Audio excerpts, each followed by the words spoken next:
Well, as we draw near to what appears to be the end of days, we should begin to see the level of persecution rising. And if you consider what most church historians consider, they nearly unanimously observe that more Christians have been killed for their faith in the last century than all the centuries of Christianity combined. And that's what Jesus would call the beginning. Remember, Jesus said these are just the beginnings of birth pangs. If you read Matthew 24, he says this is just the beginning. What we would see is persecution that would get closer and closer together and get more and more intense. That's what all of these trends are about. A recent article in the New York Times stated that there are 11 countries where Christians are currently enduring harsh religious persecution. They listed them off as China, the Sudan, Pakistan, North Korea, Saudi Arabia, Vietnam, Egypt, Nigeria, Cuba, Laos, Uzbekistan, and they said each of those are places where believers, they don't quite know our verbiage, but the way they described them as those who believe in Christ Jesus only would suffer greatly. And what's amazing is that Christian persecution is usually based on two political ideologies, communism or militant Islam. So far, nobody else is really heavily bothering us. It's just communism, that's the Cuba, China, Russian satellite states and rising back in Russia, and the Islamic menace that's coming.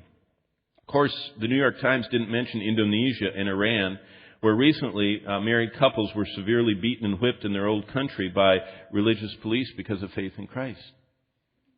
That doesn't even make the New York Times, because that's just local. They can break in a house and take a stick and beat a Christian and beat them until they need to be hospitalized, but that really doesn't make news. Indeed, Christian persecution sounds like something from the distant past. It conjures up images of early followers of Jesus being thrown to lions, or various apostles being crucified or otherwise martyred. For most of us in America, being out of sight of the plight of our brothers and sisters so far away keeps them also out of mind. I mean, we kind of generally think about that. We think, yeah, that's right. Yeah, they're suffering over there. We don't realize that today, in India, in Orissa, there are people that if they go together, someone might come and burn the building they're in over their heads. I mean, that's how it is. Today across the world, believers are suffering persecution, and we need to learn to sorrow with them in their sorrow. We need to sacrifice for them who are suffering for Christ's sake. We need regular reminders because we are often so isolated from the world's problems. Even in most of our American churches, we're unaware of the growing hostility toward Christians around the world. If you just scan the newspaper, or even let a computer scan it for you. Go to Google and just put in your keywords and let Google read all the newspapers in the world and just pull out the ones that have your words in them. If you put Christian, persecution, death, martyrdom, just like a string of 4 words, this is what you'd get. And these are just some that I have ferreted out. In the Middle East, a decade ago, Islamic fundamentalists had an uneasy religious truce with Western expatriates who came to work for them, particularly in the oil-rich nations like Saudi Arabia.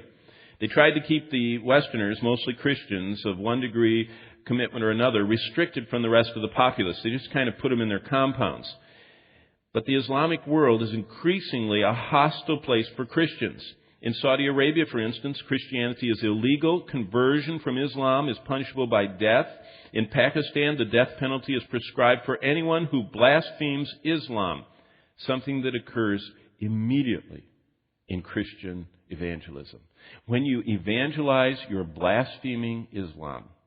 So in Pakistan, they can legally kill you, as well as the Saudi Arabia Peninsula. In Egypt and elsewhere, Christian girls have acid thrown in their faces by Islamic extremists if they refuse to convert to Islam. Or they are raped, or even worse. At best, the most enlightened Islamic societies, Christians as well as Jews, are second-class citizens, have special taxes imposed on them, and don't share the rights of a Muslim. In fact, Christians, Coptic Christians, all have a little tattoo on their wrist in Egypt.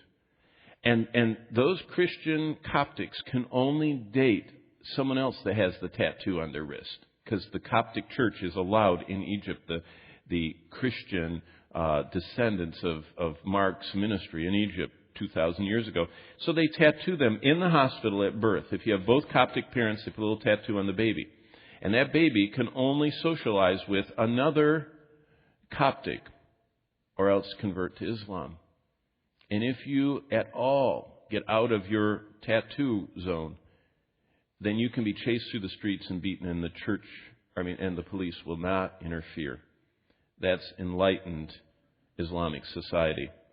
And you can be dragged off into an alley and raped or murdered, and it's considered hands off, because you are one of those heretics because you don't believe in the truth of Allah. In North Africa, the worst horrors seem to be in Sudan.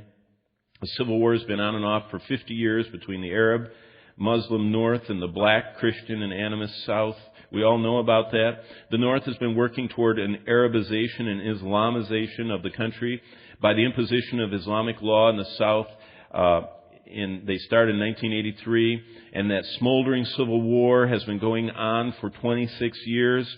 And the current toll is about 1.5 million people in the last 10 years, and there's famine and warfare and the displacement of millions of people.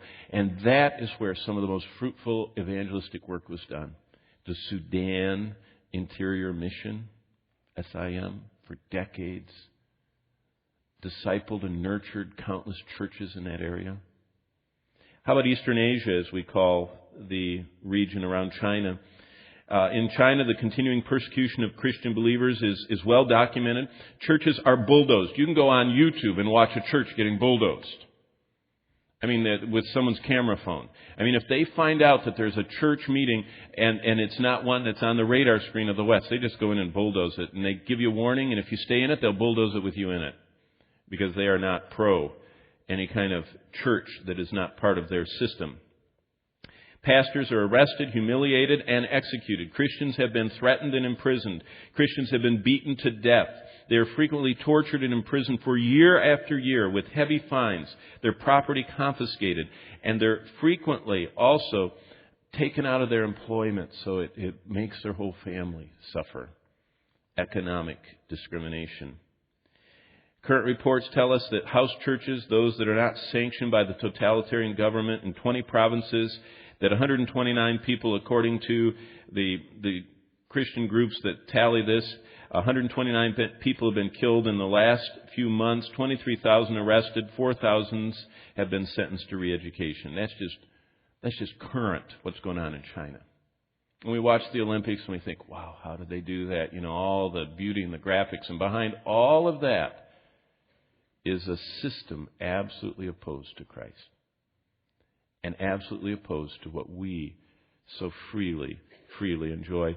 How about Latin America? Missionaries have been attacked as soft targets by the various structures of the drug lords and terrorists in particular. Other Christian workers have been kidnapped. We know this. We've seen it on TV. Read it in our missions magazines. Mission agencies have to adopt a difficult policy. They have learned to refuse to pay ransom. Agency executives agree that giving into the demands only causes more kidnappings. So missionaries going into insecure situations, knowing they must rely on God's help and grace. It's the only way that missions can go on in many of these parts of Latin America. And that's just 3 hours south of here. By airplane, 4 hours. Amazing to think about. How about Africa? Because of their stand for Christian principles of freedom and democracy, and because of their untiring work in the name of Christ, on behalf of the poor, oppressed, and persecuted, many Christians have been martyred in political and ethnic conflicts. There are many incidents in Rwanda, Burundi, South Africa, where missionaries, pastors, churches, and all types of Christian organizations have been specifically targeted. In Rwanda's genocide alone, 500,000 Christians were martyred. Do you know who they were? The descendants of C.T. Studd's work. C.T. Studd, one of the greatest missionaries of modern times, who died in 1931, left behind 20,000 converted evangelists that went into all of the heart of Africa with the gospel, planting churches. And that is where Rwanda and that whole genocide is going on. And so many of those people that are being macheted to death, hacked, are actual brothers and sisters in Christ. And that's going on today.